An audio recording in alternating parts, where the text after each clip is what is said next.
Dictation.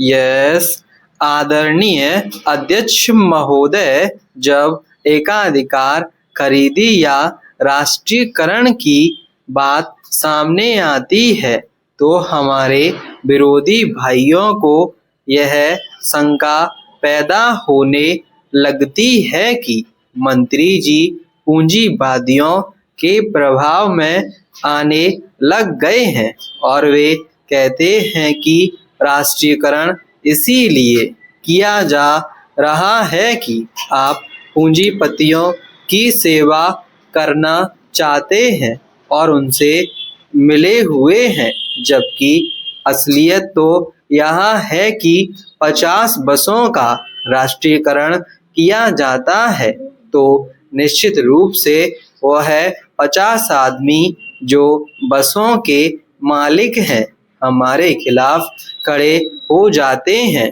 और वे विरोधियों की शरण ले लेते हैं, तो फिर उनसे मिलने का प्रश्न उपस्थित नहीं होता कि हम उनसे मिले हुए हैं।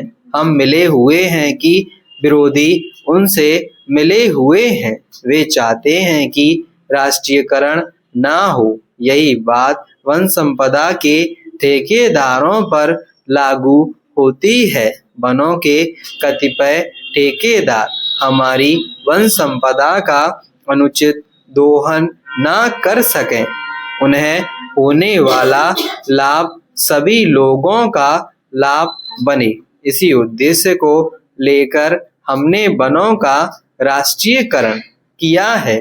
अकाल से उत्पन्न अभाव और मूल्य वृद्धि की स्थिति को नियंत्रित करने के उद्देश्य से ही हमको अनाज का एकाधिकार खरीदी का निर्णय लेना पड़ा, ताकि जमाखोर, मुनाफाखोर और कालाबाजारी करने वाले लोग गरीब आदमी का शोषण न कर सकें। इन्हीं सामाजिक बुराइयों को दूर करने के लिए राष्ट्रीयकरण और एकाधिकार खरीदी करने की आवश्यकता होती है। अब इसके लिए उनकी ओर से बहुत से उदाहरण दिए जा रहे हैं और अब वे कहने लगे हैं कि गेहूं का राष्ट्रीयकरण न हुआ होता तो इतनी मूल्य वृद्धि न हुई होती। आदरणीय अध्यक्ष जी, आप विगत वर्षों के गेहूं उत्पादन के आंकड़े देखें। अगर उनका गहन अध्ययन किया जाए तब हमें स्वीकार करना पड़ेगा कि यदि गेहूं, दाल, चावल का राष्ट्रीयकरण न किया गया होता तो यहाँ भी 4 रुपए किलो गेहूं का मूल्य होता।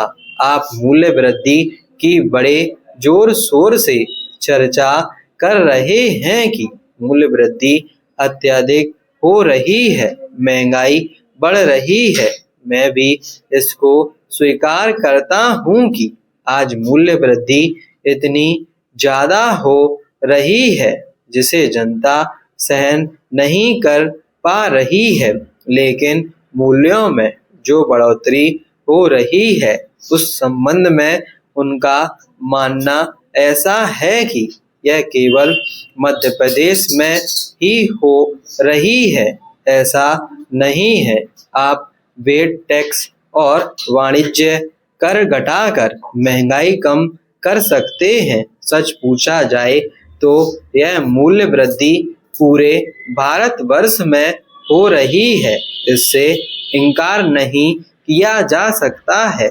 जहां तक हमारे प्रदेश की मूल्य वृद्धि का सवाल है, वह दिसंबर 1972 से लेकर अभी तक 23% हुई है, जबकि पूरे भारत में मूल्य वृद्धि का प्रतिशत 28 है और महाराष्ट्र में मूल्य वृद्धि का प्रतिशत 33 है। मैं मूल्य वृद्धि की तरफदारी नहीं कर रहा हूँ, बल्कि मैं यह बतलाना चाहता हूँ कि जब मूल्य वृद्धि पूरे भारत में बढ़ रही है तो फिर उससे हमारा प्रदेश कैसे अछूता रह सकता है। स्टॉप।